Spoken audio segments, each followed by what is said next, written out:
மாண்புமிகு அமைச்சர் பெருமக்கள்,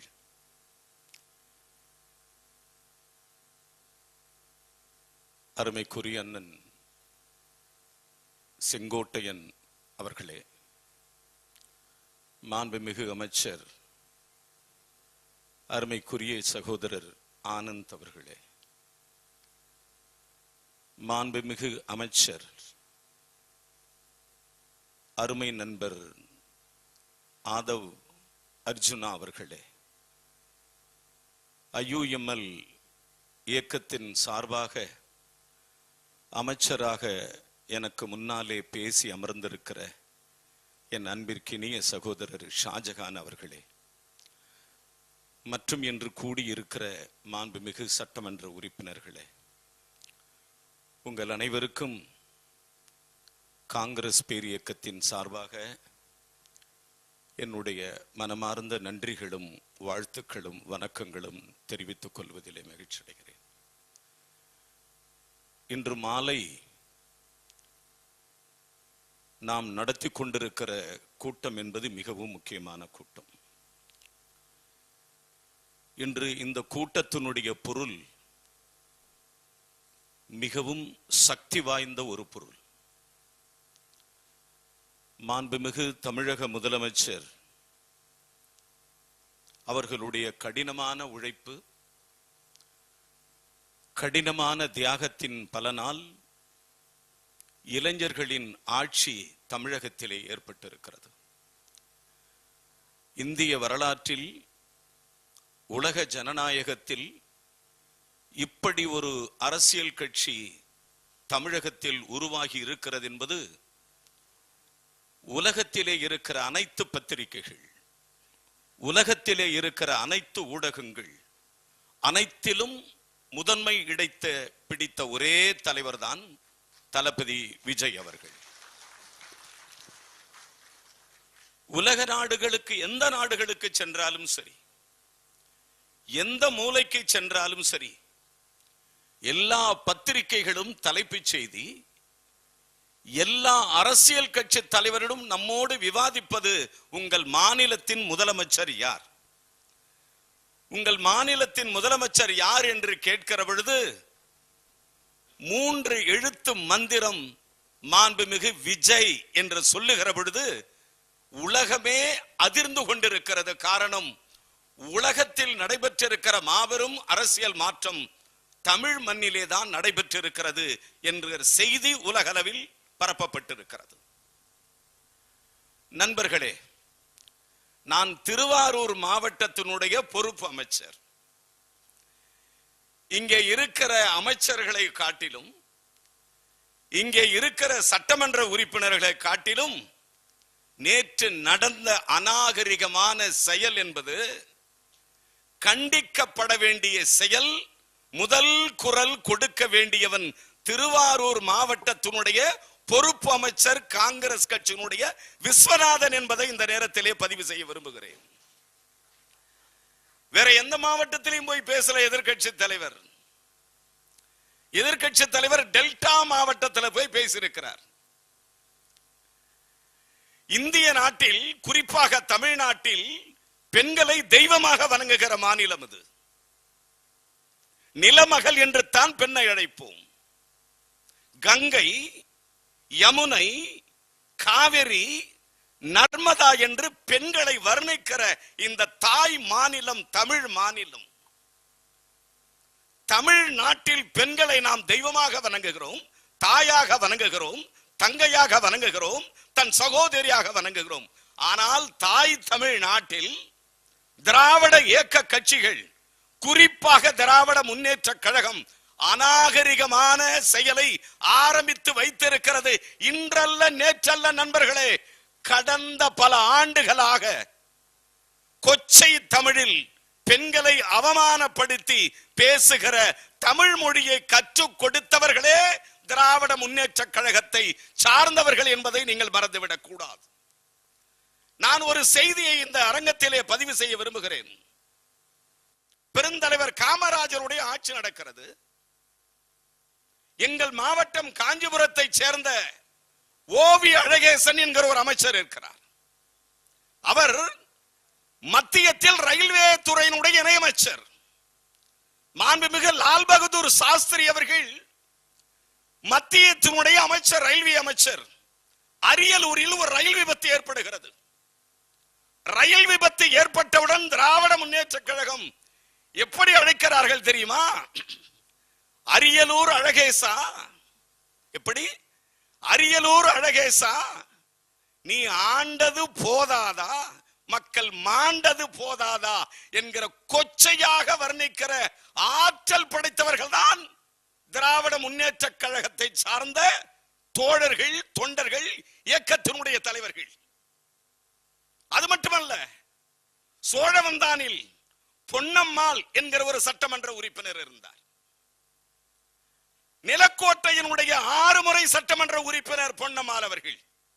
திராவிட முன்னேற்ற கழகத்தை சேர்ந்தவர்கள் சொன்னார்கள் ஒரு காலத்தில், நிலக்கோட்டை பொன்னம்மா, நெல்லு விலை என்னம்மா என்று கேட்டவர்கள் தான் திராவிட முன்னேற்ற கழகம். சோழவந்தான் பொன்னம்மா, சோளம் விலை என்னம்மா என்று கேட்டவர்கள் தான் திராவிட முன்னேற்ற கழகத்தை சார்ந்தவர்கள்.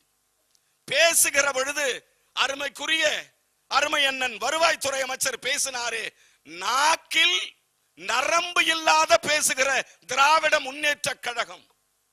நண்பர்களே, ஒரு வார்த்தை வெல்லும், ஒரு வார்த்தை கொல்லும். ஒரு வார்த்தை வெல்லும், ஒரு வார்த்தை கொல்லும். நண்பர்களே, பக்தவச்சல முதலமைச்சராக இருந்தார். பக்தவச்சலத்தை பார்த்து கேட்டார்கள். என்ன கேட்டார்கள் தெரியுமா? பக்தவச்சலம் அண்ணாச்சி, பருப்பு விலை என்னாச்சு என்று கேட்டவர்கள் தான் திராவிட முன்னேற்ற கழகத்தை சார்ந்தவர்கள். திராவிட முன்னேற்ற கழகத்திற்கு சிலேடையாக பேசுவதில் அவர்கள் ஆற்றல் மிகுந்தவர்கள். அசிங்கமான வார்த்தைகளை பிரயோகம் பண்ணுவதில், கோயபல்ஸ் பிரச்சாரம் பண்ணுவதில் அவர்களை மிஞ்சியவர்கள் தமிழ்நாட்டில் எவருமே இருக்க முடியாது. நான் கேட்கிறேன், மேகதாது அணை பிரச்சனை, காங்கிரஸ் கட்சியினுடைய நிலைப்பாடு மிக தெளிவான நிலைப்பாடு. பத்திரிகையாளர்கள் என்னை தான் கேட்டார்கள்.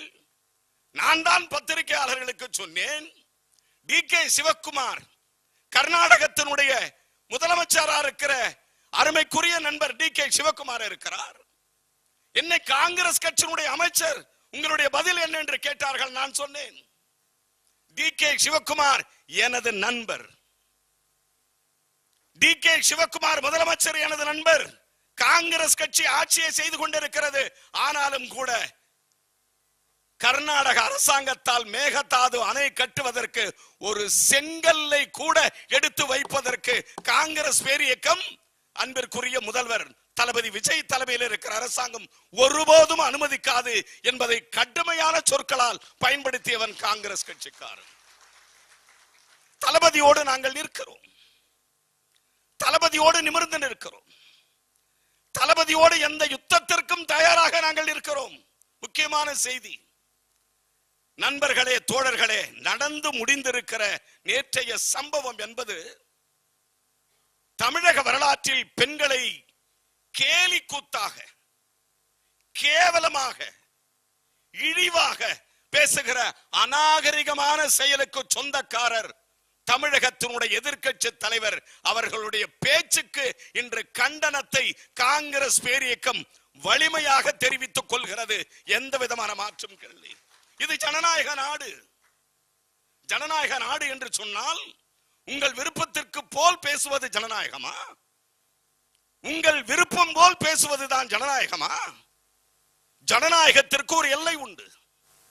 அந்த ஜனநாயகத்தினுடைய எல்லை என்பது சட்டமன்ற மரபுகளை மீறாமல் இருப்பது, நாடாளுமன்ற மரபுகளை மீறாமல் இருப்பது, கொச்சை மொழியை பயன்படுத்தாமல் இருக்கிறது, கேளிக்கை நிமிடங்களை ஜாக்கிரதையாக அளந்து அளந்து பேசுவதுதான் இந்த நாட்டினுடைய முதுமொழி, இந்த நாட்டினுடைய பழக்க வழக்கம்.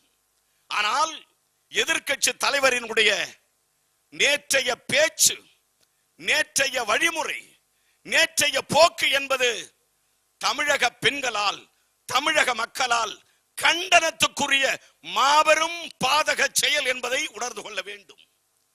திராவிட முன்னேற்ற கழகம் போராடுகிறார்கள். என்ன சொல்லி போராடுகிறார்கள்? எதை சொல்லி போராடுகிறார்கள்? நண்பர்களே, அவர்கள் பொய் சொல்லி போராடுகிறார்கள். இதுதான் உண்மையான செய்தி.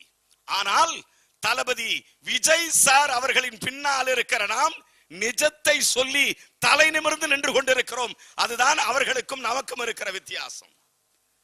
கோயபல்ஸ் பிரச்சாரத்தை தினமும் செய்வார்கள், சட்டமன்றத்திலும் செய்வார்கள், நாடாளுமன்றத்தில் இன்று செய்ய துணிந்திருக்கிறார்கள். என்னுடைய அருமை தலைவர் ராகுல் காந்தி அவர்கள் மிக அழகாக சொன்னார். 2 தினங்களுக்கு முன்பு சென்னைக்கு வந்தார், மாவட்ட தலைவர்கள் கூட்டத்திலே கலந்து கொண்டார். எங்களை அழைத்து சொன்னார், இந்த அரசுக்கு உங்களால் ஒரு சிறு பாதகம் கூட ஏற்பட்டு விடக்கூடாது, மிக ஜாக்கிரதையாக உங்கள் ஒவ்வொரு அசைவுகளும் இருக்க வேண்டும் என்பதை உத்தரவிட்டு சென்றிருக்கிறார். இந்த அரசு மீது ஒரு சிறு துளி கலங்கம் விளைவிக்குமேயானால் அதற்கு துணிந்து நின்று முதல் சிப்பாயாக காங்கிரஸ் பேரியக்கத்தை சார்ந்தவர்கள் நாங்கள் நிற்போம் என்கிற செய்தியையும் எங்கள் தலைவர் எங்களுக்கு சொல்லி இருக்கிறார். ஆக நண்பர்களே, தோழர்களே, நேற்று நடந்த சம்பவம் என்பது அவமானத்துக்குரிய சம்பவம். கைது செய்வதற்கு முறையாக தகுதி படைத்தவர் தான் உதயநிதி ஸ்டாலின். அதில் இந்த மாற்று கருத்தும் கிடையாது. சட்டம் தன் கடமையை செய்கிறது. சட்டம் என்ன வேடிக்கை பார்க்குமா? சட்டம் என்ன கடலை சாப்பிட்டு கொண்டிருக்குமா? சட்டம் தன் கடமையை செய்திருக்கிறது. அதன் அடிப்படையிலே தான் சட்டமன்றத்தினுடைய எதிர்க்கட்சி தலைவராக இருக்கிற உதயநிதி ஸ்டாலின் அவர்கள் கைது செய்யப்பட்டிருக்கிறார்கள். கைது செய்யப்பட்டிருக்கிற காரணம் தமிழகத்தில் இருக்கிற கோடான கோடி பெண்களின் கடுமையான கண்டன குரல். அது அந்த கைதுக்கு தமிழகத்தில் இருக்கிற ஏகோபித்த பெண்களின் ஒட்டுமொத்தமான ஆதரவு, கைது செய்யப்பட வேண்டும் என்கிற கோரிக்கையின் அடிப்படையிலே தான் இன்று கைது செய்யப்பட்டிருக்கிறார். ஆக தமிழக காங்கிரஸ் கமிட்டி இதை வன்மையாக கண்டிக்கிறது, வன்மையாக எதிர்க்கிறது என்கிற செய்தியை சொல்லி இந்த கூட்டத்தை ஏற்பாடு செய்திருக்கிற தமிழக வெற்றி கழகத்தினுடைய தலைவர்களுக்கும் நிர்வாகிகளுக்கும் மாண்புமிகு முதலமைச்சர் அவர்களுக்கும் என் மனமார்ந்த நன்றியையும் வணக்கத்தையும் தெரிவித்து விடைபெறுகிறேன். நன்றி, வணக்கம், ஜெய் ஹிந்த்.